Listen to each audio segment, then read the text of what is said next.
Hello everyone, welcome to my YouTube channel. আজকের ব্লগটা mainly হলো আমি ঈদের দিনে কী করতেছি।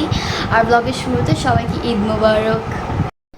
আমার আম্মু পাস্তা, পায়েস, সেমাই আর অনেক কিছুই বানিয়েছিল।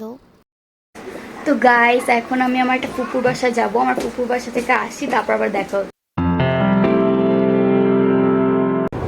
তো গাইস, আমি বাসায় চলে এসেছি এবং দেখতেছো অনেকগুলো টাকা সালামি পেয়েছি, বাট আরও টাকা পেতে হবে।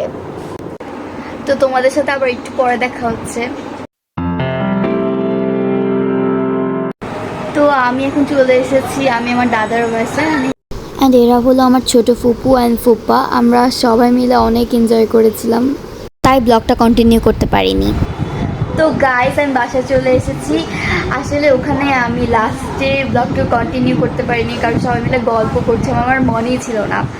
বাট আমি যতটুকু পেরেছি তোমাদের সাথে শেয়ার করেছি। আজকের ব্লগটা এতটুকুই ছিল। সবাইকে আল্লাহ হাফেজ।